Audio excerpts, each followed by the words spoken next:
Bonjour à toutes, bonjour à tous. Ça donne envie, normalement. Enfin, en tout cas, nous, ça nous donne envie. Alors, on se met... C'est moi qui dis juste un mot.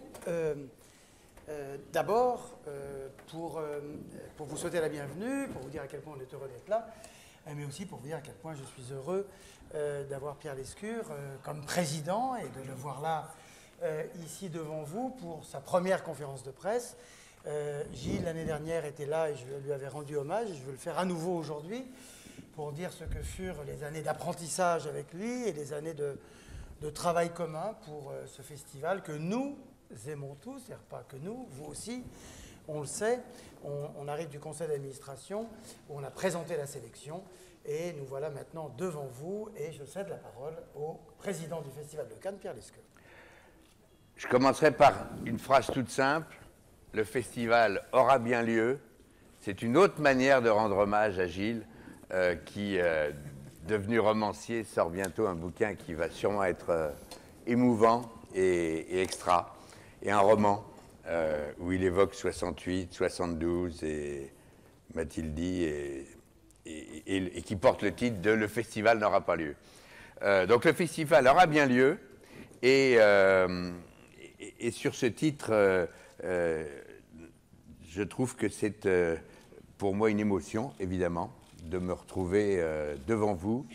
J'adore cette salle du Normandie en plus, qui symbolise tout ce que le cinéma a de magique quand on vient dans les salles. Vous attendez ce que Thierry va vous révéler, c'est l'information numéro 1 et ce qui tous nous fait tendre vers cette quinzaine de la Croisette. Nous sommes presque à un peu moins d'un mois maintenant des 3 coups. Vous attendez ce que Thierry va vous révéler des sélections officielles et du certain regard, du hors compétition, des événements, de tout ce qui va nourrir notre passion et nos émotions. Mais vous allez attendre quelques minutes de plus. Le temps pour moi d'évoquer les partenaires publics, évidemment. Le rôle de David Lisnard, nouveau maire de Cannes, et avec lequel nous travaillons avec beaucoup d'énergie. Donc toutes les questions qui se posent à nous, comme avoir des salles supplémentaires, avoir des latitudes supplémentaires, tout ça est en chantier et on aura l'occasion d'en reparler. Le département, la région, le CNC, la culture, évidemment. Mais je voudrais prendre le temps d'évoquer aussi avec vous, parce que c'est essentiel, vous le savez, dans l'économie et le rayonnement économique et mondial de Cannes, premier festival du monde, je voudrais évoquer les partenaires privés essentiels. Il y a 2 nouveaux partenaires cette année. Je commence par Kering. Kering, vous savez, c'est le nouveau nom depuis à peu près 2 ans du groupe Pinault, dirigé par François-Henri Pinault. Et Kering, dans son secteur d'activité de l'habillement et de la maroquinerie, vient de signer avec nous un contrat de 5 ans. C'est un partenariat fort, il rejoint les partenaires essentiels. Et ce qui est très, très intéressant, c'est que François-Henri Pinault a tenu à ce que le partenariat de Kering, au-delà de ses paramètres économiques, soit aussi un partenariat de contenu complémentaire. Ils vont s'installer tout en haut du Majestic, de l'autre côté de la Croisette, et ils vont apporter un contenu complémentaire extrêmement féminin. À travers leur opération Women in Motion, ils vont chaque jour, pendant la durée du festival, au cours de ce qu'ils appellent tout simplement des talks, c'est-à-dire des conversations, des échanges, des dialogues. Il y en a un d'ailleurs que tu dirigeras, Thierry, que tu animeras, comme une manière de masterclass, d'échange, de grandes cinéastes, de grandes comédiennes, de grandes productrices du monde entier viendront dialoguer, exposer leurs points de vue, leurs difficultés, leurs expériences, leur bonheur. Tout ça se fera en partenariat et en diffusion française et mondiale avec le Figaro Madame, avec l'Hollywood Reporter, et ce sera bien sûr, tous les talks seront sur la télévision du festival. Je pense que cet apport de Kering est quelque chose d'intéressant qui portera en plus un événement au soir du dimanche 17 mai où on marquera par un dîner officiel Kering, Festival de Cannes, ce nouveau partenariat. Il y a un autre partenariat important sur lequel notre spécialiste maison Sam Melfort bosse depuis plusieurs années, l'une des plus grandes marques mondiales des modes de paiement par carte, Mastercard, c'est sans doute le leader mondial, eh bien, vient de signer avec nous un partenariat de 4 années qui commence cette année et qui va aller crescendo au fur et à mesure des 4 années qui viennent. C'est vraiment, ça montre l'impact international que représente ce premier festival du monde, puisque cette marque mondiale, la plus mondiale des mondiales, veut associer son nom à cette manifestation. Et puis parmi nos partenaires essentiels, eh bien, il y a aussi ceux que nous prolongeons, que nous renouvelons. Je pense à Chopard, par exemple, dans le secteur de la joaillerie, les montres, les stylos. Nous venons de re-signer en anticipation, tellement on se sent bien avec eux, pour 4 ans et donc pour les 6 ans à venir. Et cette année, durant le festival, là aussi, il y a du contenu, au-delà des bijoux que porteront les plus grandes vedettes. Cette année, Alexis Veller, pour Chopard, réalise un film, est en train de terminer à quelques jours près, un film sur l'histoire de la Palme d'Or, qui a été financé par la maison Chopard et qui racontera beaucoup des émotions liées à ce bel objet. Nous avons renouvelé un partenariat historique avec Canal+, un accord pour 3 ans. On a bien discuté et ces 3 ans vont être encore plus nourris que toutes les belles années que le festival vient de connaître avec Canal et vice-versa.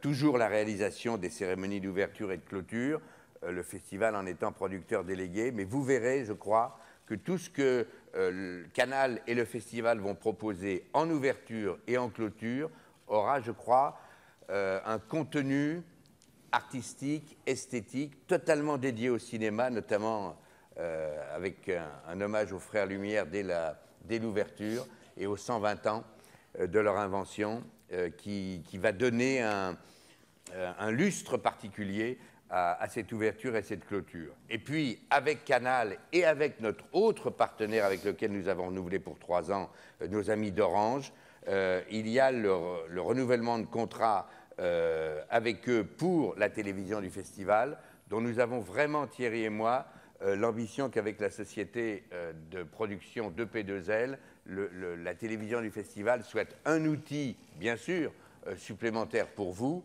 mais soit pour tous ceux qui, en OTT, pourront le regarder et le consommer à travers le monde. On a vu déjà l'augmentation l'année dernière du nombre de vues et de téléspectateurs. Il y aura vraiment un rayonnement mondial de tout ce qui se passe, pas seulement les conférences de presse et les photocalls.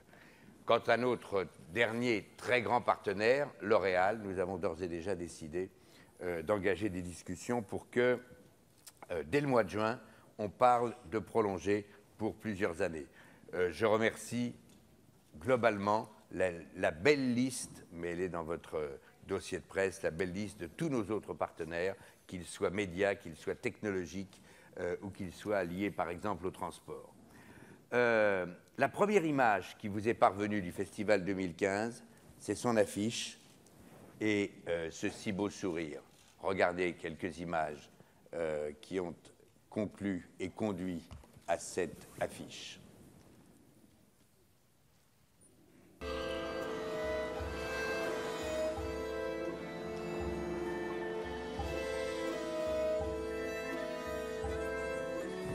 Son nom, c'est Kidjo.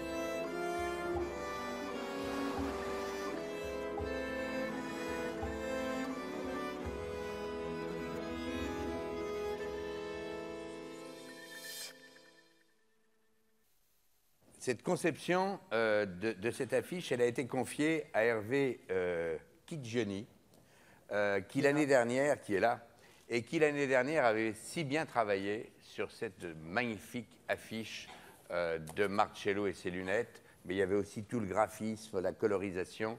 Et quand on a commencé à penser à l'affiche de cette année, Thierry m'a dit, je pense que ça a été tellement dans le mouvement et dans la créativité l'année dernière, reproposons à Hervé de nous faire un projet. Et j'avoue que ce blanc, ce bleu, ce ciel, et comme le blanc et le bleu de la mer, ce sourire doux et merveilleux, on a souvent vu si joliment dramatique cette actrice extraordinaire. Là, c'est une photo qui n'est pas une photo de cinéma, c'est presque une photo de famille qui a été travaillé par Hervé et la grâce infinie et éternelle d'Ingrid Bergman va nous accompagner tout au long de la quinzaine. Vous savez qu'Isabella, vous savez peut-être, en tout cas je l'apprends à un certain nombre d'entre vous, qu'Isabella Rossellini sera présidente du jury d'Un certain regard. Et durant son séjour cannois, la fille d'Ingrid participera à l'hommage rendu par le festival à sa maman. Isabella Rossellini présentera la projection en avant-première mondiale du documentaire de Stig Björkman, Ingrid Bergman in Her Own Words, qui fera partie de la sélection Cannes Classique. Et par ailleurs, le festival a décidé de s'associer au spectacle Tribute to Ingrid Bergman. C'est un hommage théâtral à l'une des actrices, tout le monde en sera d'accord, les plus marquantes et les plus merveilleuses du cinéma du XXe siècle. Ce spectacle inédit et exceptionnel a été conçu par Isabella Rossellini, créé et écrit avec Ludovica Damiani et Guido Torlonia, qui sont les auteurs d'autres grands tributs de grands cinéastes, Visconti, Strehler, ou des hommes de théâtre et de spectacle, Strehler et Fellini. Et ce spectacle va proposer un ensemble de souvenirs, d'entretiens, de lettres, de correspondances entre le papa et la maman d'Isabella, de vidéos dont certaines personnelles, inédites, qui permettront de découvrir l'intimité de l'artiste et de la femme derrière la légende cinématographique. Ce spectacle va être créé à Londres avec Isabella et Jeremy Irons au Royal Festival Hall. Ce sera en début septembre. À la BAM, à la Broadway Academy of Music, à New York, le 12 septembre, toujours avec Isabella et Jeremy Irons. Le 5 septembre, au Châtelet, Isabella sera avec Fanny Ardant et Gérard Depardieu. Et à Rome, le 11 octobre, Isabella sera avec Christian De Sica. Et ce tour du monde des souvenirs qui marquent la vie d'Isabella et de sa mère, Ingrid Bergman, eh bien, le Festival de Cannes y est associé et fera le tour du monde avec tout cela.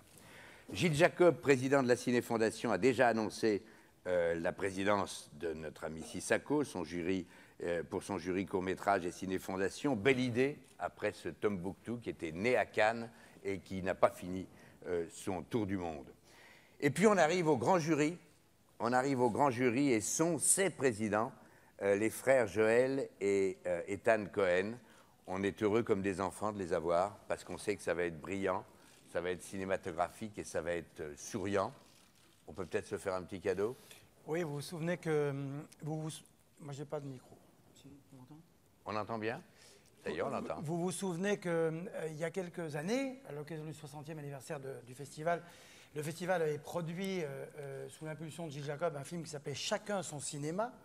Et quelques cinéastes du monde entier étaient venus faire une variation autour de la salle de cinéma. Le jury, qui est déjà complet, sera annoncé dans les jours qui viennent. Mais on voulait rendre hommage déjà au président du jury, Joël et Ethan Cohen, en montrant le film qu'ils avaient consacré à la salle de cinéma. Le film s'appelle World Cinema, et c'est une belle manière à la fois de leur rendre hommage et aussi de redire ce qu'est l'amour du cinéma.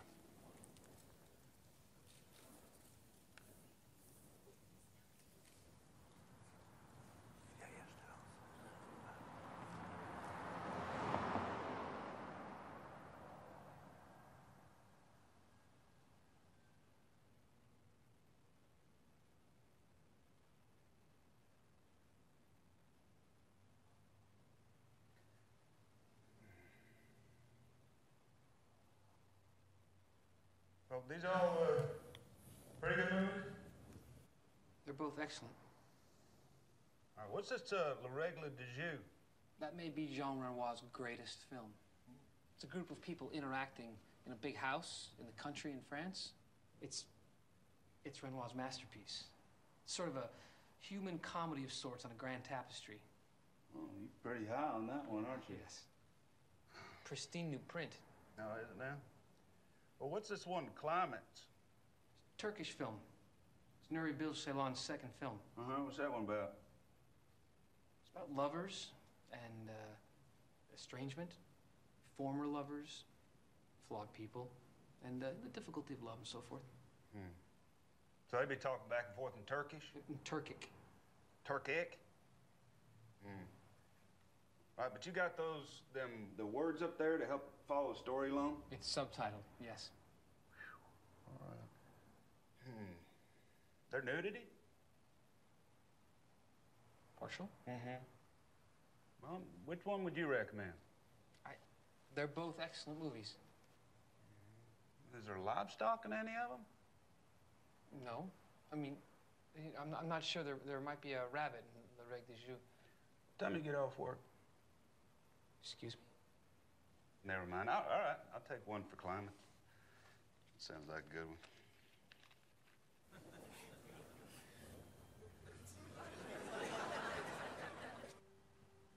Enjoyed that climax. Where'd that fella go who was selling tickets at Showtime? Dimitri? He's off at 4. Oh.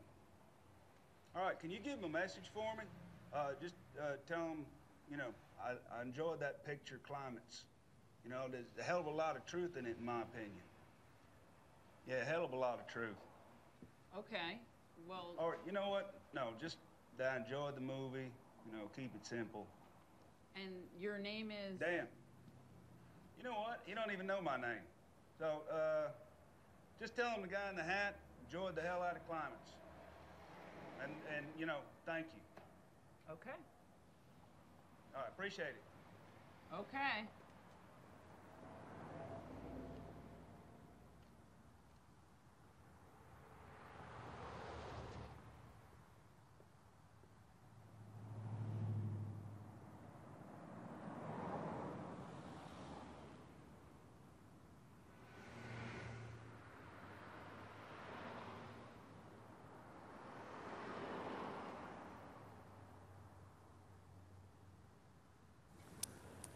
Voilà.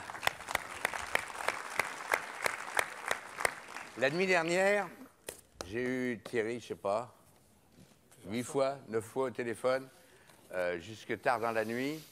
Je sais que dans Paris, il y a des gens qui disaient c'est incroyable, ils sont à la fin de l'entonnoir, Thierry est en train avec toutes ses équipes de fignoler les derniers points de la sélection et je suis sûr qu'il est au parc en train de regarder PSG Barcelone.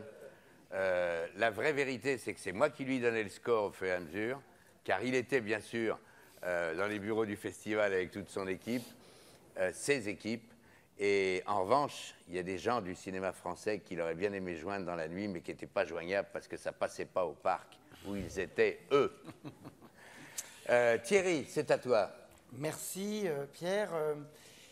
Comme de tradition, je vais donc égrener les noms des films et des metteurs en scène qui constituent la sélection officielle 2015.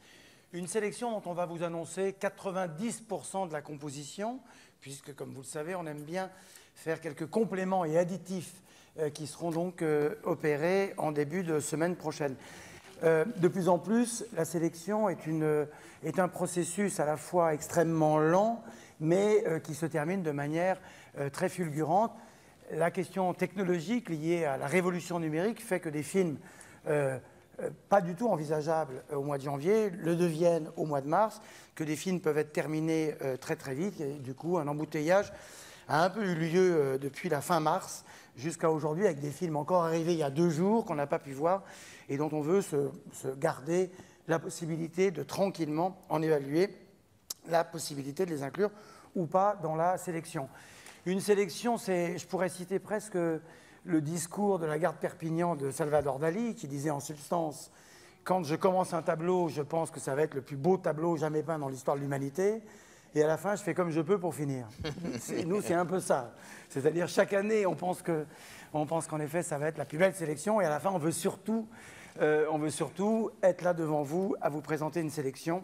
Mais elle est belle, elle est nouvelle, elle formule des hypothèses, elle prend des risques et elle dit des choses sur l'état de la création mondiale en matière de cinéma.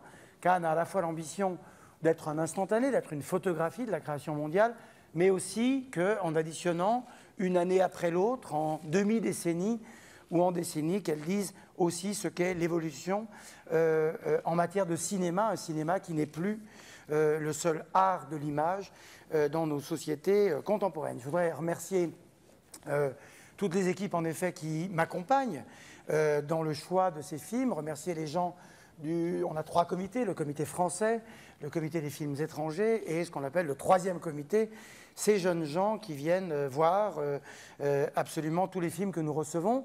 On en a reçu 1854, c'était 1500 il y a 5 ans, c'était 1000 il y a 10 ans. Il y en a de plus en plus, mais vous savez que c'est le principe de la grande démocratie cannoise. Dès que quelqu'un envoie un film, même s'il est réalisé avec son téléphone portable et son ordinateur, ce film sera vu. Quelqu'un le verra, une, deux, plusieurs personnes, et quiconque souhaite postuler pour le plus grand festival du monde peut le faire. Après, quelqu'un me disait il n'y a pas longtemps, vous voyez 1800 films, et puis à l'arrivée, c'est toujours les mêmes. Ça n'est pas toujours les mêmes. Je vais vous le redire. Et cette année en particulier, ça ne sera pas vraiment beaucoup les mêmes. D'abord parce que tout le monde n'est pas là, tout le monde n'est pas prêt. Les grands auteurs dont on stigmatise la présence quand on annonce les films ou lorsqu'on est à Cannes, mais qui après font quand même l'actualité du cinéma mondial, quand les films sortent, quand les récompenses arrivent et quand les cérémonies diverses et variées dans le monde les récompensent, on voit bien que tout le monde pense comme nous, que les grands auteurs font les grands films. À l'inverse, ça n'est pas si facile lorsque les grands auteurs ne sont pas au travail, en tout cas ne sont pas en situation de pouvoir postuler à Cannes, ce n'est pas si facile de trouver des jeunes auteurs ou des auteurs inconnus qui aient le talent ou qui aient la possibilité, qui soient de nature à présenter un film qui puisse être aligné en compétition dans le plus grand festival du monde. Néanmoins, on en trouve, il y en a, et je veux dire que même si dès la fin de l'année dernière, des listes ont commencé à circuler dans la presse et sur Internet surtout, avec des listes qui se répètent d'article en article, il y a quand même beaucoup de choses qui d'emblée ont été dites et qui n'étaient pas vraies, c'est-à-dire de cinéastes ou de films dont on disait ça sera à Cannes, il n'en a jamais été question, parce que les films étaient parfois même pas tournés, et en tout cas pas en situation technique de pouvoir être terminés à temps pour Cannes. Et nous on le savait, et donc il y a toujours cette espèce de chose à devoir aujourd'hui gérer devant vous, c'est-à-dire les espérances que ces films ont pu faire naître, l'espérance que peut faire naître une sélection, côté, ça va être génial, parce qu'il y aura un tel, et vous verrez que parfois un tel n'y est pas, soit parce que les films n'étaient pas prêts, soit parce que pour certains autres, les films n'ont pas été retenus. C'est une sélection dont je vous disais qu'elle formulera un petit peu des hypothèses, qui a comme mission de poser des noms nouveaux sur la carte du cinéma mondial, des noms, des films et des pays, même si on va retrouver certains pays dont depuis déjà quelques années, on a dit, ça frémit du côté du Mexique, de la Corée, de la Roumanie, et des nouvelles régions du monde, de l'Amérique latine en général, et des nouvelles régions du monde qui, après la grande Europe de l'Est des années 60 et 70, sont aujourd'hui les fournisseurs des films de la sélection officielle. Je rappelle que la sélection officielle, ça n'est pas seulement la compétition, c'est en effet le certain regard, c'est également des séances spéciales, ce sont des séances de minuit, et ce sont des séances hors compétition, terme appliqué aux films qui ne sont pas en compétition, mais qui sont projetés dans la grande salle. C'est une sélection également qui fait la part des premiers films, et d'ores et déjà, à l'intérieur de les 48-49 films dont je vais vous donner la liste, il y a 8 premiers films, ce qui, avec nos amis de la semaine et de la quinzaine, fera une sélection pour la Caméra d'Or qui sera sans doute entre 15 et 25 films. Et ça, c'est important aussi que le Festival de Cannes puisse mettre à jour des gens qui viennent avec leur premier film. Je voudrais également préciser que le film dont Pierre a parlé sur la Palme d'Or est un film qui, au fond, est constitutif aussi de ce qu'est l'histoire du Festival de Cannes. Et c'est un film qui n'est pas seulement sur l'histoire de la Palme d'Or, dont nous fêtons en effet l'invention, puisque la Palme d'Or n'a pas commencé avec Cannes. Il y a eu aussi des années après qui n'étaient pas les années de Palme d'Or. Je voudrais dire également qu'aux côtés de Chopard et d'un certain nombre d'intervenants, dont la ville de Cannes, puisque la Palme d'Or est dans un or éthique, c'est un mot curieux, les deux mots l'un à côté de l'autre, c'est-à-dire que sur les questions d'environnement, sur les questions de protection de la nature et d'écologie, nous veillons à, là où nous sommes, pouvoir faire à notre tour et de manière exemplaire, si j'ose dire, les efforts qu'il faut faire pour protéger cette planète. Et de ce point de vue-là... Nous serons vêtus, Thierry et moi, de smoking éthique. Oui. Et de ce point de vue-là, nous n'annoncerons pas le film de clôture, mais je vous en ai déjà trop dit en vous disant que, un petit peu comme le film d'ouverture, mais le film de clôture reviendra sur ces questions d'environnement.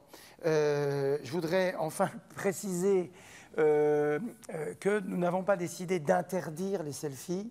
Nous n'avons pas les pouvoirs de police et nous n'avons surtout pas envie, de devoir être comme ça coercitifs. Nous lançons juste une petite campagne pour essayer de faire en sorte de ralentir la pratique contemporaine des selfies sur le tapis rouge et sur les marches, parce que nous avons tout simplement, au-delà de ce que nous pensons nous, c'est-à-dire que c'est une pratique souvent extrêmement ridicule, et grotesque, mais nous voulons la mesurer parce qu'on a des problèmes de timing, tout simplement, dans une montée de marche qui se ralentit considérablement, puisque tout le monde s'arrête tous les 2 mètres pour faire une photo de lui-même avec lui-même. Et j'ajoute une chose, c'est que le tapis rouge, ça fait le tour du monde. On voit les gens dans leurs plus beaux atours, qu'ils soient connus ou anonymes, et on n'est jamais aussi laid que sur un selfie. Donc c'est vraiment un paradoxe, imbécile. Voilà. La sélection officielle maintenant. Nous commençons par les films en séance de minuit. Il y en a 2 qui vont vous être donnés, il y en aura un 3e. Un premier film, le film du Coréen Hong Won-chan, qui s'appelle Office. Et les Coréens sont des grands pourvoyeurs de films de minuit, et c'est le cas de ce film-là. Le film de Asif Kapadia, peut-être vous connaissez ce nom, vous en souvenez, parce qu'il avait fait un documentaire formidable sur Ayrton Senna, et là c'est un film sur la chanteuse britannique Amy Winehouse, film qui sera accompagné par le studio Universal, premier des studios américains présents cette année à Cannes. Et Amy Winehouse, comme vous le savez, fait partie de ces jeunes rockstars décédés à l'âge de 27 ans. Et le film revient là-dessus, sera l'objet d'un accompagnement musical tout à fait ample, promis par Universal. Les séances spéciales sont ces films que nous montrons ici et là dans les autres salles que les grandes salles du Festival de Cannes. Ils sont en sélection officielle hors compétition. Le premier d'entre eux, chronologiquement et par ordre alphabétique du nom de famille de leur metteur en scène, c'est le film de Samuel Benchetrit, Asphalt, avec Isabelle Huppert, Michael Pitt, Gustave Kervern et quelques autres. Le deuxième film est le film de Souleymane Cissé, qui s'appelle Oka, qui est un documentaire. Le retour de Souleymane parmi nous et parmi la sélection officielle. 2 premiers films de gens issus de la Ciné Fondation. Le principe de fidélité d'un côté et le règlement tout simplement de l'autre fait que quand on a gagné la Ciné Fondation, on a automatiquement droit de présenter son premier long métrage en séance spéciale, en sélection officielle. C'est donc le cas de Elad Keidan, avec un film qui s'appelle en français L'esprit de l'escalier, et de Pavle Vukovic, un film qui s'appelle Panama. Enfin, nous allons montrer le film de Barbet Schroeder, Amnésia, un film qui revient sur l'histoire de la mère de Barbet Schroeder, qui est un film de fiction. La mère de Barbet Schroeder est jouée par la grande Marthe Keller, et c'est un film tourné à Ibiza, île et ville ô combien importante dans le paysage physique et géographique et mental et psychologique de Barbet Schroeder. Et il n'est pas exclu d'ailleurs que nous montrions une copie de Mort de Barbet Schroeder, et comme ça, des Pink Floyd à sa mère, nous aurons visité une grande partie de ce que sont et de ce que furent les obsessions de l'ami Barbet. Et enfin, un premier film réalisé par une femme, réalisé par une actrice, Une histoire d'amour et de ténèbres, c'est un titre qui vous dit quelque chose parce que c'est l'un des romans de Amos Oz et il est adapté par Nathalie Portman.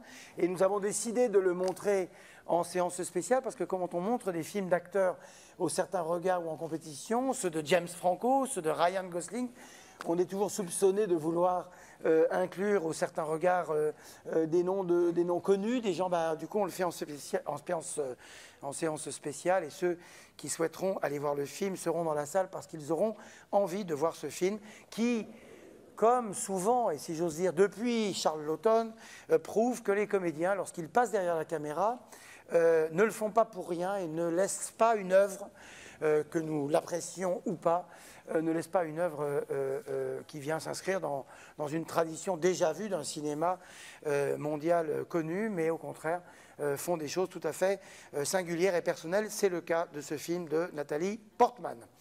En hors compétition, nous avons déjà annoncé le film de George Miller, Mad Max Fury Road. Nous l'avons annoncé très tôt, et avant d'avoir annoncé le film d'ouverture, afin de bien faire comprendre que le film d'ouverture ne serait pas un choix par défaut parce que Mad Max ne serait pas en ouverture, il n'a jamais été question, ni pour la Warner, autre grand studio que je veux remercier de sa fidélité à l'égard du festival, qui a fait la soirée d'ouverture il y a 2 ans avec Gatsby, le film de Baz Luhrmann, mais il n'a jamais été question, ni pour la Warner, ni pour nous, que le film soit en ouverture. Il est en séance spéciale dans une grande séance dans la grande salle, à 19h le premier jeudi, d'abord d'accueillir George Miller, d'accueillir Charlize Theron et d'accueillir Tom Hardy, et cette promenade dans le désert australien. Le deuxième film en séance spéciale, c'est le film de Woody Allen, Irrational Man, avec Joaquin Phoenix et Emma Stone. C'est un petit retour de Woody en sélection officielle, puisqu'il n'est pas venu depuis 3 ou 4 films. Lui, dont on nous disait qu'il venait trop souvent et trop systématiquement, je vous assure qu'on est quand même content, nous, de le voir revenir, et je pense que vous le serez quand vous verrez son film. Je n'ai pas réussi à le convaincre de venir en compétition. J'ai eu droit à un genre de ricanement. Enfin, j'ai bien senti au téléphone que c'était quelque chose comme... Mais comment peut-on simplement me poser la question? Vous vous souvenez qu'on avait fait l'ouverture de Cannes il y a quelques années avec un film qui s'appelait Up, là-haut. C'était le studio Pixar. Et quand on parle de Pixar, c'est maintenant Pixar Disney. Quand on parle de Pixar, c'est John Lasseter, le grand animateur de Pixar. Eh bien, ils reviendront avec un film qui s'appelle Inside Out, vice-versa, dans un film dirigé par Pete Docter, qui était le metteur en scène de Up, et Ronaldo del Carmen. Et ils seront là le lundi en séance spéciale dans cette grande école du cinéma d'animation initiée par Pixar. Et je voudrais aussi remercier Jean-François Camilleri de façon particulière pour nous avoir permis d'amener ce film jusqu'en sélection officielle. Et Mark Osborne, qu'on avait déjà accueilli comme réalisateur de films d'animation, viendra présenter Le Petit Prince, dont l'un des autres titres était Le Petit Prince et moi, puisque vous savez que Le Petit Prince, dont je tiens à souligner par ailleurs qu'il a été écrit par un écrivain lyonnais, Le Petit Prince... c'est pour ça qu'il est connu. Le Petit Prince, le film s'appelait Le Petit Prince et moi. Ce n'est pas une adaptation du Petit Prince, c'est une variation autour de Petit Prince et qui sera également présentée hors compétition. Le programme des séances spéciales de minuit et du hors compétition, pas du hors compétition sans doute parce que ça fait déjà beaucoup de films dans la grande salle, sera, je vous le disais tout à l'heure, complété dans les jours qui viennent. Le certain regard. Je vous annonce 14 films. La section en comportera entre 18 et 20. C'est dire que des films sont encore à ajouter. Le film comporte 2 films indiens. Le premier d'entre eux est un premier film qui s'appelle Fly Away Solo de Niraj Gaiwan. Et c'est un film qui, on l'avait souligné il y a quelques années déjà, cette espèce de nouvelle école indienne. D'une nouvelle génération de jeunes cinéastes qui ne sont pas du côté du Bollywood, qui ne sont pas du côté du grand cinéma populaire indien, qui ne sont pas du côté totalement du grand cinéma d'auteur bengali, mais qui, dans une troisième voie, viennent faire des films à l'intérieur de cette société indienne dont ils pénètrent les maisons, les familles et dont ils racontent des histoires non pas inédites, les grands auteurs l'ont fait souvent, mais en tout cas qui viennent dire des choses de façon extrêmement forte sur la société contemporaine indienne. C'est le cas de ce Fly Away Solo. Grimur Akonarson est un cinéaste islandais qu'on est content d'accueillir. Son film s'appelle Rams. Je dis les titres anglais parce que si vous voulez vraiment le titre islandais, c'est Rutar. C'est un film qui raconte l'histoire de deux vieux paysans islandais, frères et éleveurs de moutons dans l'hiver islandais. Le film de Kiyoshi Kurosawa, pas si habitué du Festival de Cannes que ça, mais qui est déjà venu au certain regard est déjà venu en compétition. Ce film s'appelle Voyage sur l'autre rive. On est heureux d'avoir Kiyoshi parmi nous de retour. Un Kiyoshi Kurosawa qui, vous le savez sans doute, a tourné un film en France cet hiver. Entrée française du certain regard pour un premier film dont, pour ceux qui suivent l'actualité du court-métrage, et c'est aussi un secteur auquel je tiens à rendre hommage, il y a des festivals partout en France du court-métrage, il y a des jeunes producteurs qui commencent par le court-métrage, il y a des jeunes auteurs qui, grâce au court-métrage, peuvent peu à peu arriver à rêver de faire un long-métrage.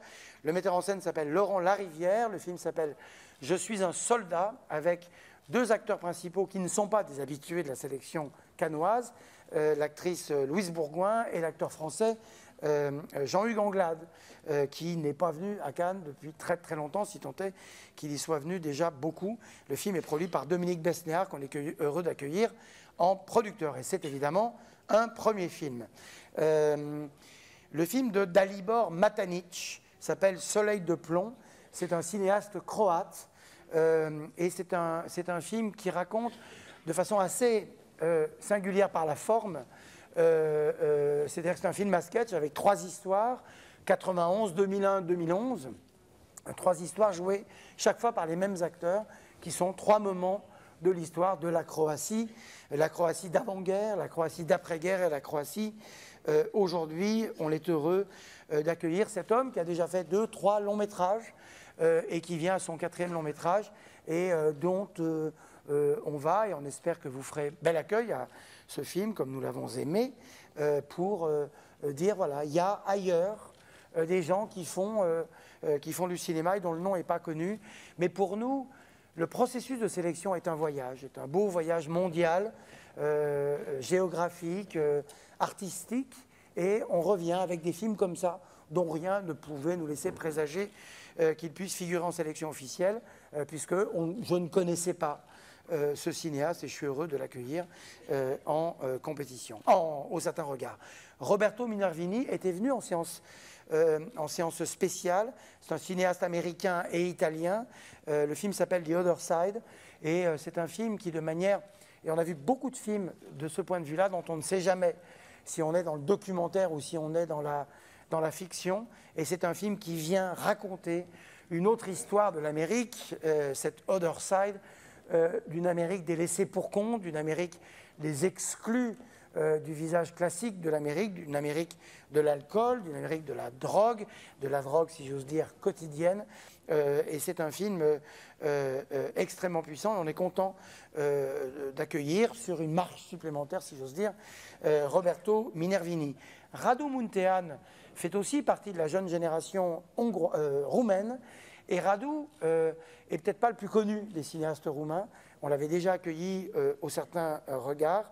Ce film s'appelle L'étage du dessous et on est content de l'accueillir. The Shameless est un film coréen réalisé par Oh Sung-wook. On en a 3 de films coréens parce que la Corée reste une terre extrêmement fertile dans le cinéma mondial. Et je pourrais ajouter fertile aujourd'hui parce que fertile avant. C'est un grand pays de cinéma qui a une histoire, qui a un patrimoine et qui a aujourd'hui toujours une manière d'assurer les 3 territoires qui font son identité, c'est-à-dire les films de genre, les films policiers, les films historiques, le cinéma d'auteur et le cinéma commercial. C'est un pays dans la vitalité, y compris dans les salles qui s'ouvrent, etc. On est content de de leur faire une place particulière à Cannes. David Pablos est un cinéaste mexicain. Son film Las Elegidas, vous verrez qu'il est annoncé à 2h25 quand j'ai vu ça ce matin. Je me suis dit que non, il n'est pas si long, donc je crois que c'est une erreur. Ça me permet de vous dire qu'il n'y a pas trop de films trop longs, cher Michel Simon. Il n'y a pas de films trop longs. Vous ne pourrez pas dire oh là, il y a vachement de films très longs. Il n'y a pas beaucoup des films très longs. Et David Pablos, produit par l'acteur Diego Luna, qui fait beaucoup pour son pays comme acteur, comme metteur en scène et comme producteur, avec Pablo Cruz, sera présenté au Certain Regard. Autre premier film réalisé par une femme, Ida Panaande. Le film s'appelle Naïd, c'est une jeune réalisatrice iranienne et qui là aussi, je parlais tout à l'heure de ce film indien, et bien là aussi qui commence à nous dire ce que c'est que la société iranienne d'aujourd'hui. On arrive dans d'autres générations de cinéastes iraniens, on a vu beaucoup de choses très belles et elle aura la lourde tâche, en étant choisie, elle, de représenter un petit peu aussi le jeune cinéma iranien, un cinéma iranien qui parle aussi de la situation faite aux femmes, de la situation faite aux couples, de la situation faite à une vie sociale qui existe et dont nous connaissons un peu mieux les ressorts grâce, encore une fois, aux cinéastes qui font des plongées dans la société de leur pays. Corneliu Pornbouiu, vous le connaissez, il avait gagné la Caméra d'Or il y a quelques années. Il était au Certain Regard avec Politique Adjective il n'y a pas très longtemps. Police Adjective, pardon. Ce film s'appelle Le Trésor et il est accompagné par le festival depuis assez longtemps. Il avait fait ses débuts à la quinzaine des réalisateurs. On est content de l'accueillir. Et lui, m'a-t-il dit, très content de revenir. La quatrième voix, c'est le titre français d'un film indien de Gurvinder Singh. Film d'auteur, quand je vous parlais de ces genres différents du cinéma indien, et bien ça, on est dans un film d'auteur, mais un film d'auteur qui raconte une histoire tout à fait forte. Et il est venu à Paris il n'y a pas très longtemps, on a fait connaissance. Là aussi, on est heureux, c'est un jeune cinéaste, on est heureux que Cannes puisse un petit peu accueillir ce vent frais de la création, la jeune création mondiale, et de vous la faire partager. Une femme, Sue Won-shin, a réalisé un film qui s'appelle Madonna. C'est un film coréen, autre entrée coréenne. Et puis enfin, la française Alice Winocourt, qui avait fait ses débuts il y a 2 ans ou 3 ans à la Semaine de la Critique, avec un film qui s'appelait Augustine. Celui-là s'appelle Maryland, avec Diane Kruger. Voilà les 14 films du Certain Regard. Voici maintenant les films de la compétition, les films de la grande salle. Non sans souligner à nouveau la présence du film d'Emmanuel Berco. On est content d'avoir Emmanuel. Le film est hors compétition. Il a été d'emblée désigné comme étant hors compétition. Il y aura 4 films français en compétition. C'est une belle année française. Je voudrais le souligner d'emblée. Et l'une des raisons aussi pour lesquelles la sélection n'est pas tout à fait complète, c'est que même sur le cinéma français, ça a été très compliqué de devoir choisir. Et cette sélection, chaque année, est un crève-cœur. Chaque année, nous devons laisser sur le bord de la route des films que nous aimons. C'est valable pour le cinéma mondial en général, mais cette année particulièrement pour le cinéma français. Des films dont nous ne disons pas le titre, parce que nous ne voudrions pas mettre sur eux des vibrations négatives, genre « ils n'ont pas été choisis ». Et pourtant, j'en meurs d'envie pour dire à quel point on aime ces films, même s'ils n'ont pas été choisis, pas été retenus, pour l'instant en tout cas, puisqu'on ne désespère pas de pouvoir en inclure d'autres quand on fera les additifs à la sélection.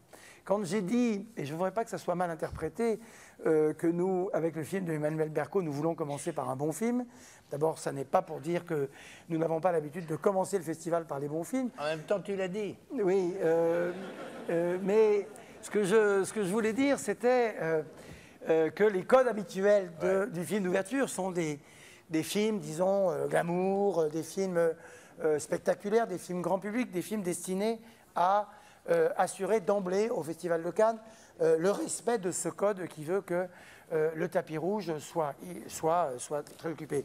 Il le sera, puisque la grande Catherine Deneuve, qui joue dans ce film, sera là en première grande invitée de ce festival, mais c'était plutôt l'idée, et je voudrais le dire, et sans évoquer Gatsby, sans évoquer Grace et sans évoquer les autres films dont nous continuons à dire qu'on a été heureux de les accueillir, c'était simplement pour dire que d'emblée, nous, vous, commencerons par les films qu'on aurait pu trouver en compétition, qu'on aurait pu trouver dès le soir même en projection de presse à Debussy, dès le lendemain en compétition. C'est le cas du film d'Emmanuel Berco, dont les codes internes de ce film, son sujet, ne donnent pas le sentiment d'emblée que c'est un film qu'on pourrait présenter en ouverture du plus grand festival du monde. Et bien, nous avons choisi de le faire.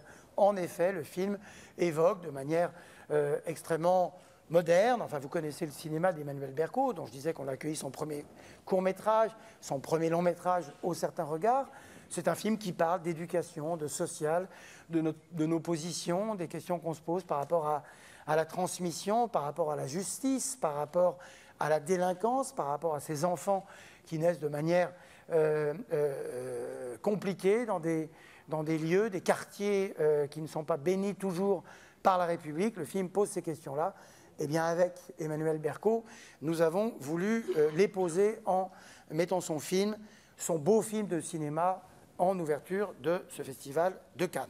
Et on peut même dire que le personnage principal, ils sont un certain nombre à être mal dans leur peau et mal dans la société et mal dans leur famille, mais le personnage principal, jeune acteur phénoménal, son personnage est universel. Ça parlera à des Américains, à des Sud-Américains et un peu partout. Et ce film-là donc, est interprété par Catherine Deneuve, par Benoît Magimel, par Sarah Forestier et par ce jeune... Rod Parado. Voilà, Rod Parado, le jeune homme dont je parlais. dont vous connaîtrez le nom juste après que vous ayez vu le film, parce qu'il est en effet formidable. Voici maintenant les 16 films de la compétition. 16, c'est dire qu'il en manque 2, 3, 4, pour aller éventuellement jusqu'à 20. Par ordre alphabétique, on va commencer par 3 films français.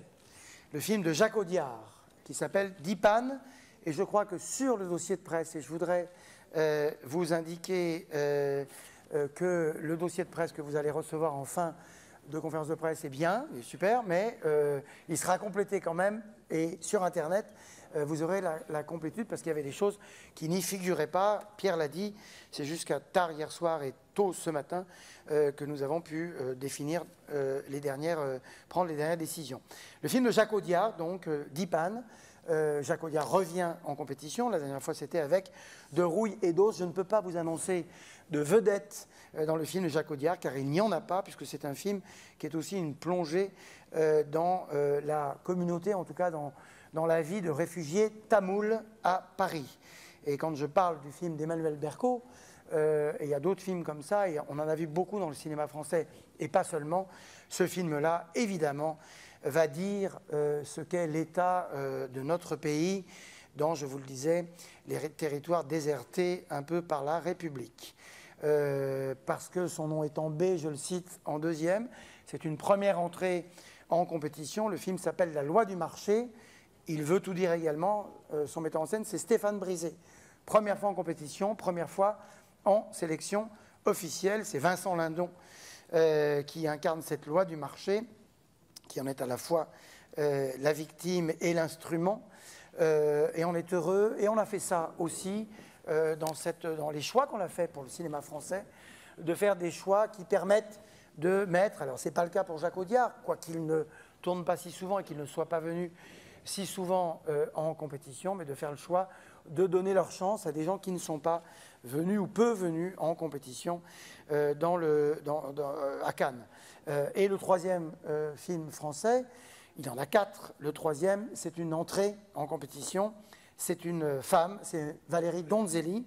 Le film s'appelle Marguerite et Julien, sur un scénario de Jean Gruau que François Truffaut aurait pu faire. C'est un film d'ailleurs qui, à sa façon, rend hommage beaucoup à la façon qu'avait Truffaut de faire parfois des films, quand il faisait des films historiques. Et Marguerite et Julien, le film de Donzelli, elle avait fait l'ouverture de la Semaine de la critique il y a quelques années, et on la retrouve là, pour la première fois, en compétition. Matteo Garonne, cinéaste italien, première entrée de 3 films italiens en compétition. J'ai parfois tendance à justifier la présence des films français. Je ne l'ai pas sur le cinéma italien ou le cinéma américain. Il nous est arrivé d'avoir des années à 5 films américains en compétition. Là, nous aurons donc 3 films italiens en compétition. Le Conte des Contes est un film qui prouve l'élasticité créatrice de Matteo Garonne, qui est l'homme qui a fait quand même Gomorrah, qui a fait Reality et qui vient là faire un film historique à la manière de ceux, la manière complètement différente, mais dans un projet qui pourrait être ceux de Pasolini ou de Fellini. En tout cas, cette façon qu'ont les Italiens toujours un moment de se plonger dans un auteur méconnu de nos éruditions contemporaines. Il arrive donc, lui, pour la 3e fois. Rappelons que ces 2 dernières apparitions furent pour lui, à l'arrivée, l'octroi du Grand Prix par le palmarès. Carole, c'est le film de Todd Haynes avec Kate Blanchett et Mara Rooney Mara, parce que chaque fois j'inverse. C'est un retour, et c'est une 2e fois seulement en compétition, si je ne me trompe pas, mais je sais que vous faites vite pour me corriger, et avec raison quand je me trompe. Mais Todd Haynes, en tout cas, était venu pour ce film sur Iggy Pop et David Bowie. Comment ça s'appelait? Tout à coup, Velvet Goldmine, voilà. Et on est content de retrouver Todd Haynes, et sa joie faisait tellement plaisir à voir, sa joie de revenir à Cannes pour un film dont je vous disais que les cinéastes, encore une fois, quand Cannes est politique, c'est parce que les auteurs sont politiques. Si Cannes est romantique, c'est parce que les auteurs sont romantiques. C'est-à-dire que le Festival de Cannes et sa sélection ne sont que le reflet, ne sont que l'écho des préoccupations des artistes d'aujourd'hui. Et Todd Haynes fait un film autour d'une histoire d'amour entre 2 femmes dans l'Amérique et dans le New York des années 50. Autre grand retour de quelqu'un dont à un moment on pouvait dire qu'il était là beaucoup, et puis il a été là moins souvent, et puis il a manqué, et on est content d'avoir vu son film, nous, parce qu'on a ce privilège de l'avoir vu, son film, un film un peu en 1000 morceaux, comme de tradition, c'est-à-dire qu'il est là en train de sprinter, a fortiori depuis qu'il sait que nous l'avons invité en compétition. Ça va, le suspense monte? C'est quelqu'un dont on pourrait dire aussi, et c'est un petit peu ce qui conduit non seulement non seulement nos désirs de sélection, mais aussi nous tous, quand on est cinéphile, la littérature occidentale n'est pas la même littérature, la littérature européenne, que la littérature latino-américaine, que la littérature africaine. Pareil pour la peinture, les modes de narration ne sont pas les mêmes. La cuisine non plus. La cuisine non plus. Et donc, et pas pareil, par exemple, le cinéma occidental que le cinéma asiatique. Et donc, c'est le grand retour de Hou Hsiao-hsien pour un film qui s'appelle The Assassin, où on retrouvera Chong Chen et Shuki. On est heureux d'accueillir à nouveau et de voir revenir le grand maître qu'est Mr. Hou Hsiao-hsien. Un autre grand maître asiatique, le suspense est moins important, Mountains May Depart, c'est Jia Zhangke, qui avait fait forte impression, qui avait gagné un prix au jury il y a 2 ans et qui revient avec ce film contemporain, qui est une histoire d'amour, qui là aussi fait une plongée dans la société chinoise contemporaine. Il l'avait fait avec Touch of Sin, la dernière fois il le fait d'une autre manière avec ce film. 3e cinéaste asiatique par le jeu des ordres alphabétiques, c'est Hirokazu Koreda. Le film s'appelle Notre petite sœur. Là, on peut parler de quelqu'un qui, ces dernières années, vient beaucoup en compétition. Que voulez-vous? Nous avons aimé son film et nous aimons ce que Koreda dit de la société japonaise et dit de sa foi en un certain cinéma d'auteur dont il me semble important que Cannes en fasse la fête. Justin Kurzel avait fait, il y a quelques années, c'est un Australien, avait fait un film qui s'appelle Snowtown. Il se met, après Roman Polanski et Orson Welles, dont par ailleurs, à Cannes Classique, le programme vous sera annoncé la semaine prochaine, il y aura évidemment, avant la Cinémathèque française, l'hommage à Orson Welles, mais après Orson Welles et Roman Polanski, il a réalisé un Macbeth de Shakespeare avec Michael Fassbender et Marion Cotillard, et nous verrons ce film en compétition.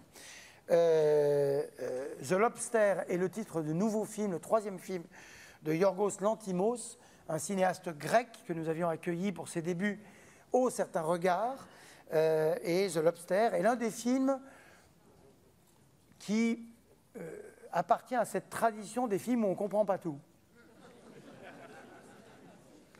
Mais des films qui, précisément, quand je dis on ne comprend pas tout, et il ne m'en voudra pas de le dire de cette façon-là, qui sont des films fascinants par la manière dont certains auteurs, certains scénaristes et des cinéastes pour l'incarner, et des comédiens, et ô combien, Colin Farrell, Léa Seydoux, Rachel Weisz, s'y mettent à plusieurs comme ça pour inventer des formes narratives, pour inventer des histoires de manière complètement extravagante.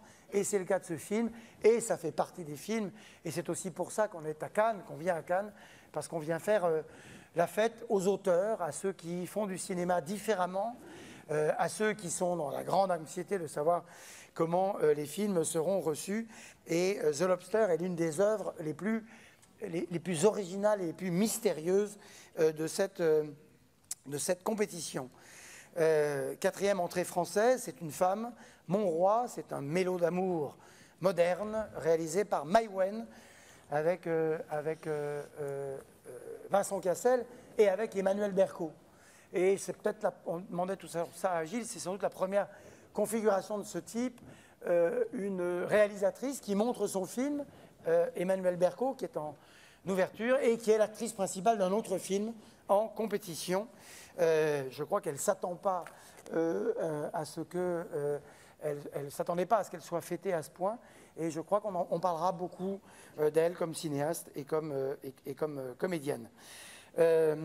Après le film de Maïwenn, et toujours par le jeu de l'ordre alphabétique, c'est le grand Nanni Moretti qui va postuler, et il y en a un autre dans cette sélection, pour tenter d'obtenir une 2e Palme d'Or et entrer dans le cercle fermé des gens qui en ont obtenu 2, Francis Ford Coppola, Michael Haneke, je suis bête de commencer à me lancer dans la liste, Emir Kusturica, les frères Dardenne, Billy Auguste, dites-moi si j'en ai oublié,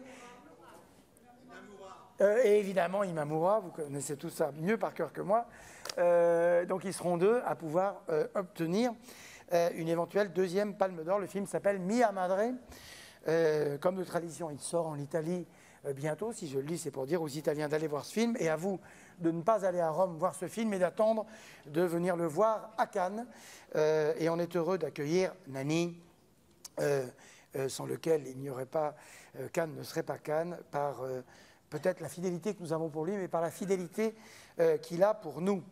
Le film suivant est un premier film hongrois d'un jeune cinéaste qui fut l'assistant de Béla Tarr. Il s'appelle Laszlo Nemes et son film s'appelle Saul Fia, le fils de Saoul. Et nul doute que ce film fera beaucoup parler de lui. C'est un film qui traite de façon fictionnalisée la vie d'un personnage dans un camp de concentration et d'un personnage issu des Sonderkommando, et toutes les questions que dans ce pays en particulier est posée par le grand Claude Lanzmann, mais il sera heureux que j'ai cité son frère Jacques Lanzmann, mais que Claude Lanzmann a souvent posé sur la façon de représenter ces questions-là. Il nous a semblé, premièrement, que le film posait des questions sur la façon de filmer cette période sombre de l'histoire de l'humanité, et puis que si débat il doit y avoir, eh bien, il valait mieux que ce débat ait lieu pour un film qui soit en compétition, qui est un premier film, vous nous direz. On a eu ces discussions nous-mêmes, et évidemment on les aura tous ensemble, et Le fils de Saoul est et je n'ose pas dire un beau film de cinéma étant donné son sujet, mais fait partie encore une fois de la façon dont les écrivains le font, les artistes le font, les cinéastes aussi le font, que de se poser les questions de la représentation des moments de l'histoire de l'humanité. Le film suivant est réalisé par Paolo Sorrentino. La dernière fois, il est venu avec un film qui s'appelait La Grande Bellezza, et en fait, c'était un peu la grande vulgarité, c'était ça le sujet de son film. C'était pas la beauté, c'était la vulgarité de la société italienne contemporaine. Là, ce film s'appelle La jeunesse, la Gioventina, et ça parle de la vieillesse. Donc c'est tout le contraire, c'est Michael Caine et Harvey Keitel que nous retrouvons et qu'on accueille à Cannes avec des films. Ça, on est très heureux de les voir revenir.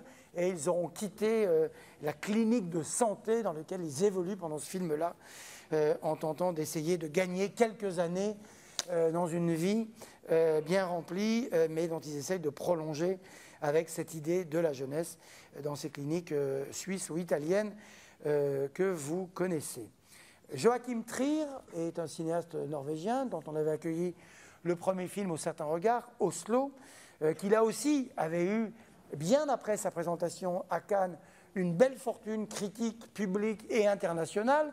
C'est pour ça que je dis ça, pour vous dire que, et c'était le cas aussi l'an dernier, souvent, certes, il y a beaucoup de films à Cannes, mais c'est important d'aller essayer de découvrir d'emblée les petites choses qu'on vous propose. Et avec son long métrage, un long métrage dans lequel joue Isabelle Huppert, qui est également, je vous le disais, ou pas dans le film de Samuel Benchetrit, avec Benchetrit, Michael Pitt, Gustav Kernern, Isabelle Huppert, qui continue, Isabelle, de s'engager avec le jeune cinéma dans des œuvres qui l'emmènent un peu au bout du monde. Là, c'est à New York. Le film de Joachim Trier s'appelle Louder Than Bombs. J'en profite d'ailleurs également pour remercier, pour ce qui concerne la France, mais pas seulement, tous les professionnels, vendeurs, distributeurs, producteurs du monde entier, ceux dont nous avons les films, ceux dont malheureusement nous ne pouvons pas présenter les films.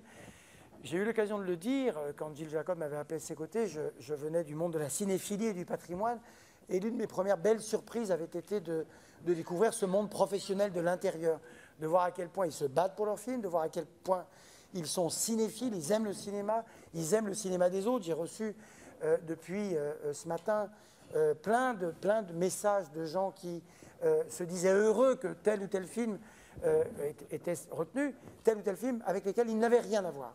Et je voudrais dire, je ne vais pas citer de nom, mais je voudrais dire que le cinéma mondial, c'est des artistes, mais c'est aussi un monde professionnel extrêmement vivace, extrêmement fort, et qui sont les partenaires essentiels. On en parlait avec Alberto Barbera il n'y a pas longtemps pour Venise, essentiels de nous, les grands festivals.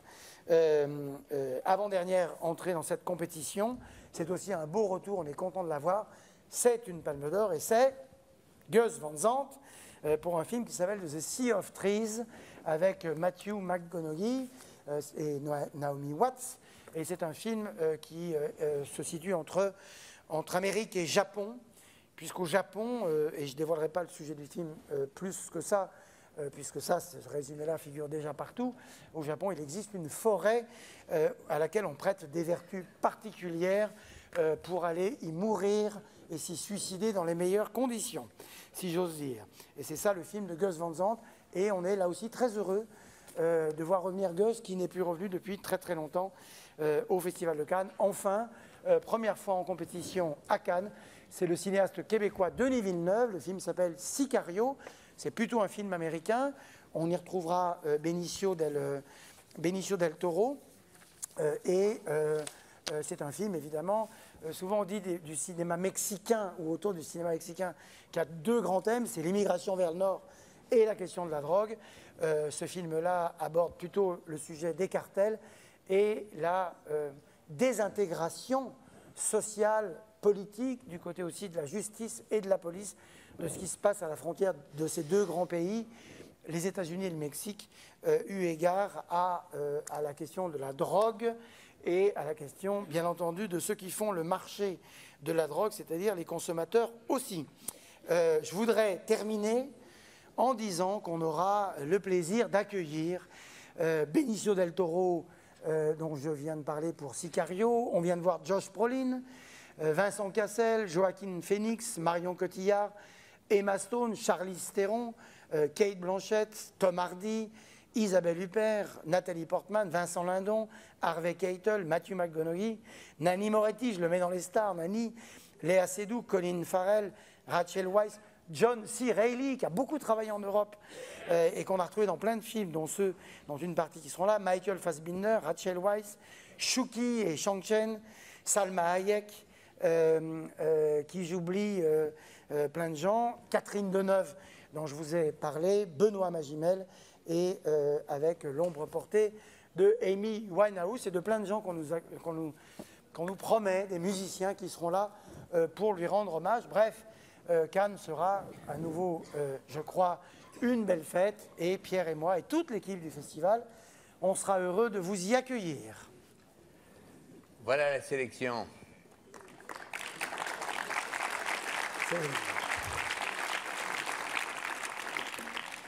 Mais vous avez peut-être des questions.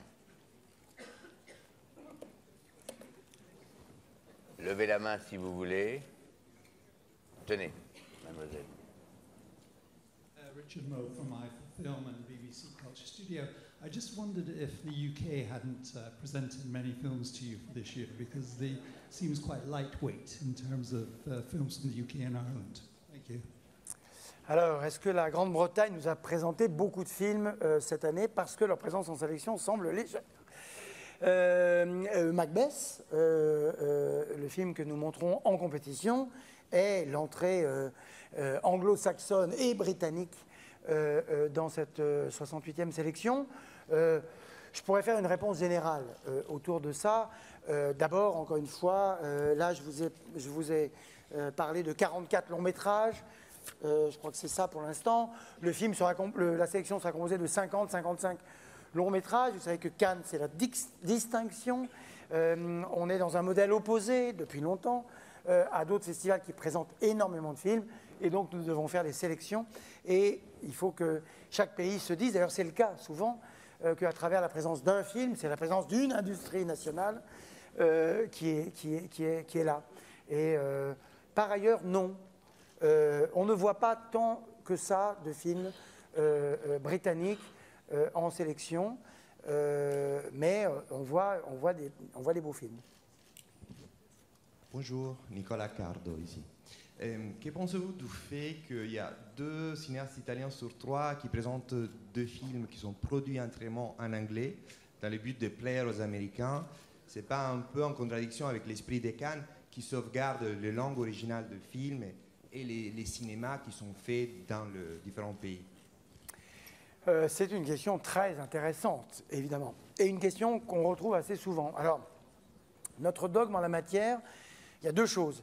D'abord, ce n'est pas de l'anglais, c'est de l'espéranto, c'est-à-dire que l'anglais est aussi devenu un langage mondial qui fait que ce n'est pas une langue forcément rattachée à tel ou tel pays, et il n'est pas de mon rôle de dire ici qu'on pourrait éventuellement s'en plaindre, mais c'est comme ça. La deuxième chose, c'est que ce sont des films en anglais avec des comédiens anglais et avec une logique narrative qui fait qu'on est sur des personnages, disons, internationaux et anglo-saxons, par exemple, comme dans le film de Paolo Sorrentino. Mais chaque année, nous refusons un nombre incalculable de films qui se passent dans certains pays dont ils tentent de raconter la culture et l'histoire dans une langue anglaise qui apparaît de fait extraordinairement saugrenue et non adaptée. Et de ce point de vue-là, nous sommes assez vigilants et nous faisons en sorte de ne jamais prendre, et je veux pouvoir le dire en particulier à certains producteurs américains qui, eux, pensent véritablement que la langue anglaise est l'espéranto mondial, la langue mondiale, et qu'il n'est souvent pas question, alors peut-être que vous trouverez les exceptions, mais je ne crois pas, parce qu'en général, tout simplement, comme œuvre, il ne nous est pas possible de voir des personnages latino-américains, de certains personnages asiatiques ou liés au Proche-Orient, de venir parler en anglais comme s'ils parlaient leur propre langue. Et je tiens à votre disposition, mais en fait non, je ne tiens pas du tout ça à votre disposition, parce que je ne veux pas le dire, mais la liste de tous les films en la matière qu'on a refusés cette année et les années antérieures. On fait un peu attention à ça. Par ailleurs, Paolo Sorrentino et Matteo Garonne ne font pas ça pour plaire au marché anglo-saxon. Ils ont une œuvre qui fait qu'ils font ce type de film. Et quand on a fait Gomorrah, ou quand on fait La Grande Bellezza, dont je rappelle qu'après sa présentation à Cannes, il a gagné l'Oscar du meilleur film étranger, ils font ce film-là parce que dans leur itinéraire de créateurs, ces sujets sont arrivés jusqu'à eux. Voilà. La cohérence, c'est dans le projet et dans l'artistique, elle n'est pas dans l'économie, quoi, en l'occurrence. Bonjour, c'est pour la presse chinoise, Sinan. Une question par rapport au film de Hou Xiaoxian.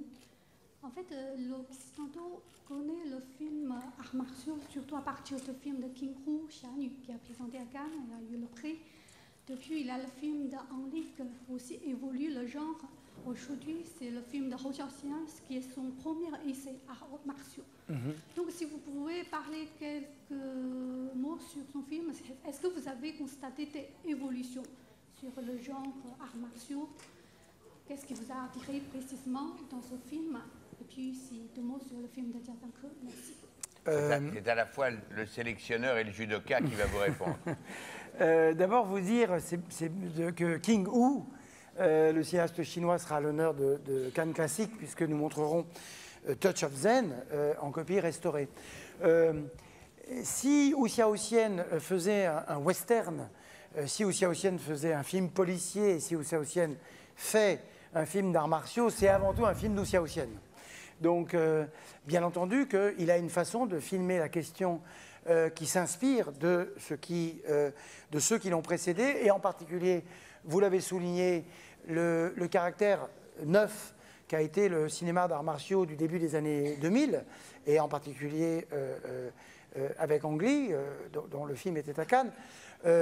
Mais c'est un film à la Hou Xiaoxian dont je ne veux rien, en vous le dévoilant un petit peu, dire la nature, mais c'est quand même un film d'arts martiaux, c'est un film à costume, mais c'est aussi un film de Hou Xiaoxian. C'est un film d'auteur qui s'attaque à un cinéma de genre et qui en livre sa propre vision.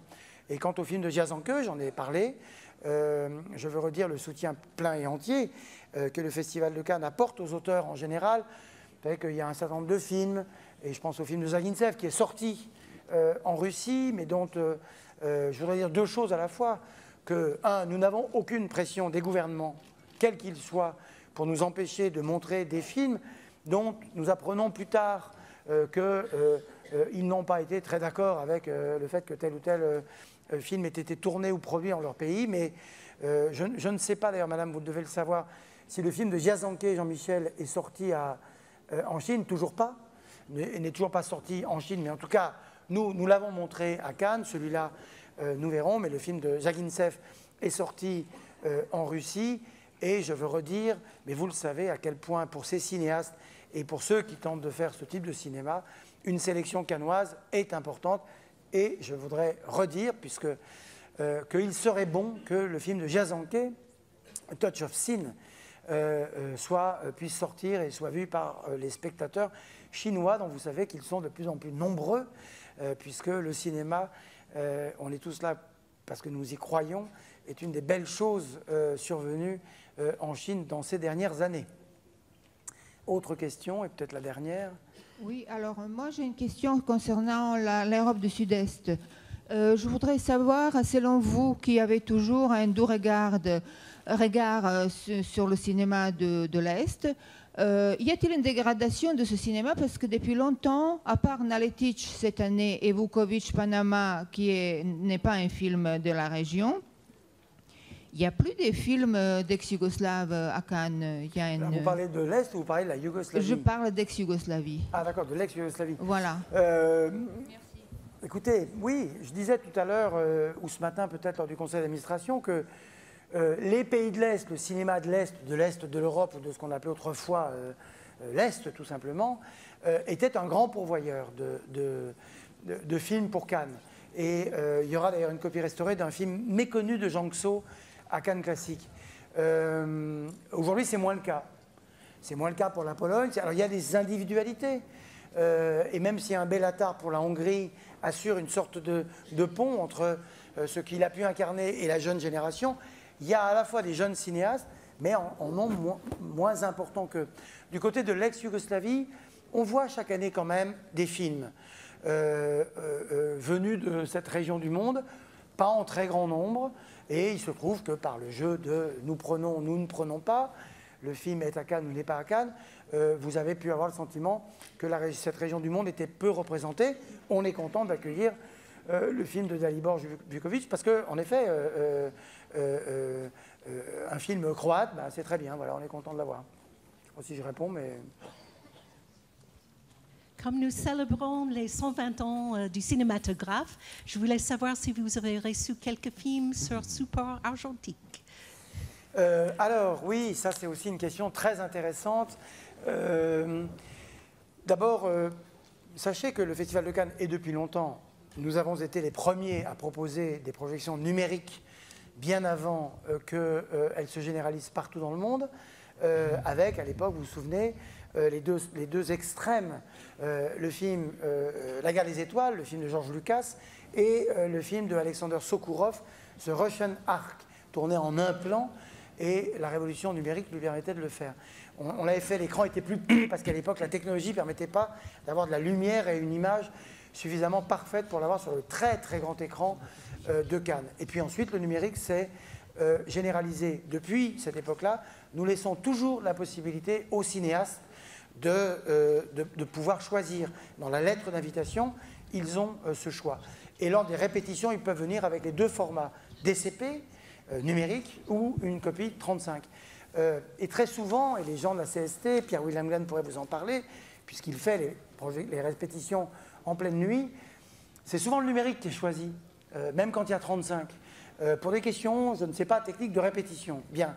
Mais il y a toujours quand même des projecteurs numériques, y compris sur la plage, des projecteurs 35. Et là, par exemple, le film de Laszlo Nemes, le film hongrois, est un film qui sera montré en 35 mm, tourné en 35 mm, et c'est une volonté de sa part. Ça me permet de rendre hommage, pour pas dire plus, parce qu'il ne s'agit pas, encore une fois, d'un combat sur lequel, y compris Cannes, pourrait prendre position, mais en tout cas, on le fait d'une certaine manière en sacralisant les projections en 35, mais à ce combat de Christopher Nolan, de Quentin Tarantino, de Philippe Garrel, de Jean-Marie Straub. Il y a des gens qui continuent de travailler en 35, de Paul Thomas Anderson, de Steven Spielberg, à ceux qui tentent, et d'aller voir Kodak pour leur dire n'arrêtez pas de produire de la pellicule. Donc nous le disons également, et il y aura des films 35 mm. C'est en effet non pas un hommage aux 120 ans, bien que le 35 mm, et j'ai plaisir à le dire, n'a pas été inventé par Louis Lumière, qui n'a pas pu tout faire quand même, c'était Thomas Edison, et ce format sacré sera en effet toujours présent dans les salles, dans les cabines de projection cannoises. Et si je ne le disais pas, Quentin Tarantino ne m'adresserait plus la parole et j'en serais triste. Donc je le redis que voilà. Et je vous conseille tous d'aller voir le film réalisé par Christopher Connelly et Keanu Reeves, qui s'appelle Side by Side, et qui dit sur la question des choses tout à fait formidables. Juste une question sur la présence du cinéma hispanophone à Cannes. Julio Feo, periodista espagnol. Mis à part la présence du Mexique à un certain regard, en compétition pour la Palme d'Or, si j'ai bien compris, il n'y a aucun film hispanophone, ni Espagne, ni Amérique latine. Vous nous avez dit qu'il manque encore 3 ou 4. Est-ce qu'il y a encore des espoirs? En l'occurrence, oui. Il y a un film espagnol qui nous plaît beaucoup. Ouais, voilà. Ouais. La réponse est oui, il y a un peu d'espoir. Il y a de l'espoir, ouais.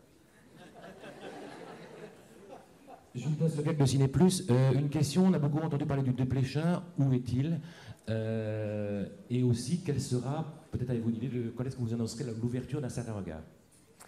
Alors, cette question me permet de dire deux choses.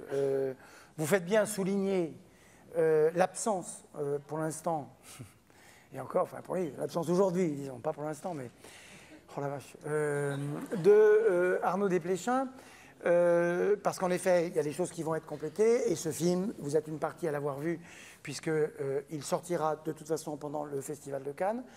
Ça me permet également de redire qu'il y a des films que nous aimons beaucoup, c'est le cas de ce film, et que nous n'avons pas retenu.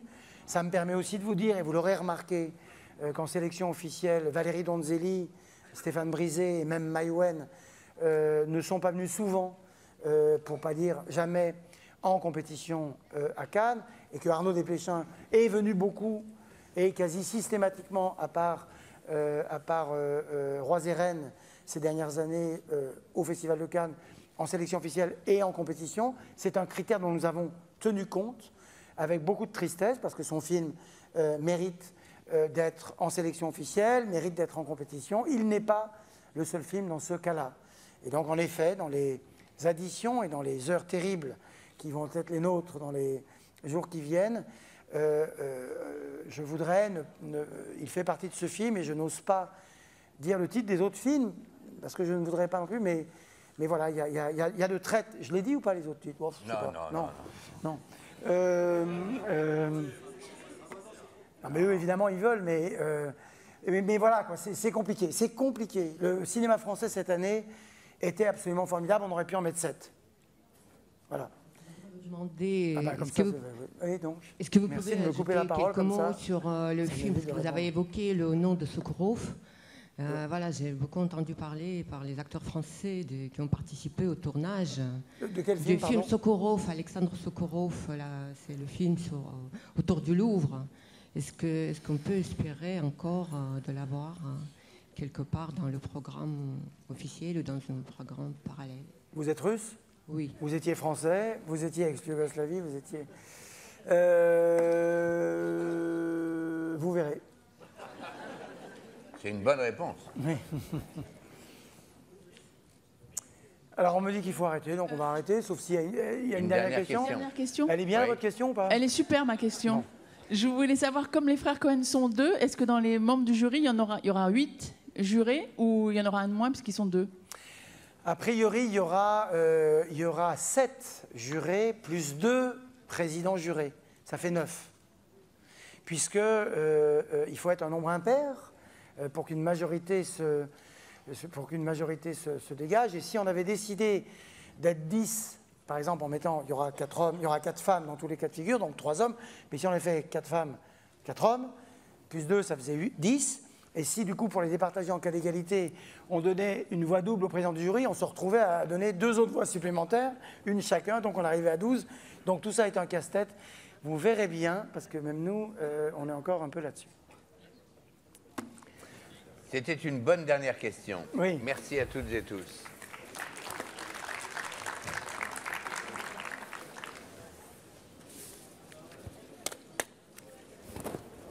On fait la photo. On rend les micros. Est-ce qu'à 13h15, je suis libre? Oui. Non.